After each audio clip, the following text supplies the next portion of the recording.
पंजाब के फिरोजपुर में स्वतंत्रता दिवस के मौके पर आयोजित किए गए राज्य स्तरीय कार्यक्रम में मुख्यमंत्री सेहत योजना की एक झांकी को लेकर विवाद हो गया है। दरअसल इस झांकी में कुछ बुजुर्गों को नाचते हुए दिखाया गया था और दावा किया गया था कि मुख्यमंत्री सेहत बीमा योजना के तहत इन बुजुर्गों के घुटनों के ट्रांसप्लांट सरकार की ओर से कराए गए हैं और इन बुजुर्गों को इससे काफ़ी फ़ायदा मिला है। सरकारी खर्च पर इन बुजुर्गों के नी ट्रांसप्लांट किए गए हैं। इसी वजह से अब ये बुजुर्ग पूरी तरह से फिट है और नाचते हुए झांकी में दिखाई दे रहे हैं।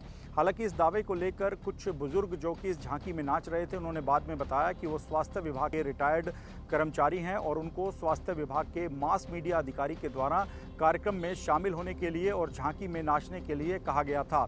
ये पूरा खुलासा होने के बाद पंजाब की राजनीति में काफ़ी हंगामा मच गया। सीधे तौर पर सवाल उठाए गए कि पंजाब सरकार मुख्यमंत्री सेहत बीमा योजना के बेनिफिशरीज का झूठा डाटा पेश कर रही है और अपने ही कर्मचारियों को इस योजना के लाभार्थी बताकर उन्हें नाचते हुए दिखाया गया है।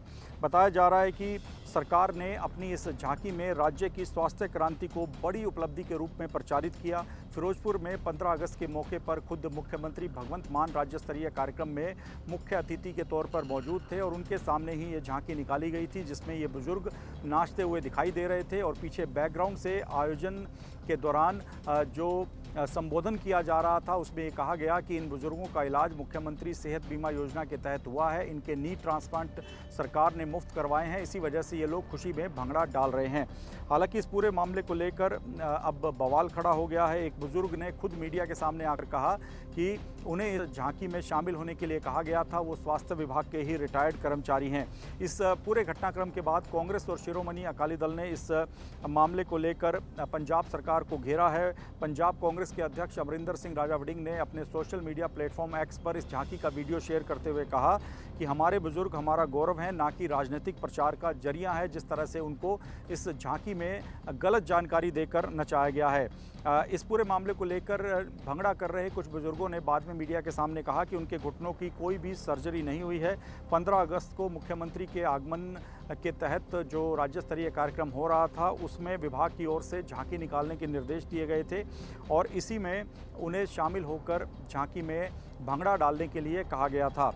फिलहाल स्वास्थ्य विभाग ने इस पूरे मामले को लेकर कहा है कि सरकार की ओर से या स्वास्थ्य विभाग की ओर से बिल्कुल भी दावा नहीं किया गया कि जो लोग भंगड़ा डाल रहे हैं उनका नी ट्रांसप्लांट सरकार की तरफ से करवाया गया। सिर्फ ये बताया जा रहा था कि इस तरह के बुजुर्गों का नी ट्रांसप्लांट सरकार की जो मुख्यमंत्री सेहत बीमा योजना है उसके तहत हो रहा है और उसी को बताते हुए एक सिंबॉलिक झांकी निकाली गई थी। हालांकि इस पूरे मामले को लेकर लगातार विवाद खड़ा हुआ है और इसके बाद फिरोजपुर के स्वास्थ्य विभाग ने भी मामले को लेकर सफाई दी और कहा है कि कोई भी झूठ इस झांकी को लेकर नहीं बोला गया है। राज्य में कई बुजुर्गों को मुख्यमंत्री सेहत बीमा योजना का फ़ायदा मिल रहा है और उसी को बताने के लिए सिंबॉलिक और सांकेतिक तौर पर ये बुजुर्ग इस झांकी में शामिल करवाए गए थे और ये बताने का प्रयास किया जा रहा था कि पंजाब में बुजुर्गों को नी ट्रांसप्लांट की सुविधा का मुख्यमंत्री सेहत बीमा योजना के तहत फ़ायदा मिल रहा है। इसी वजह से बुजुर्ग अब इतनी खुशी में है कि वो भंगड़ा डालते हुए राज्य में देखे जा सकते हैं। फिलहाल इस पूरे मामले को लेकर अब लगातार विवाद जारी है। विपक्ष का कहना है कि सरकार इसी तरह से अपने अलग अलग विभागों के झूठे आंकड़े झूठी तरह से प्रचार करके पेश कर रही है।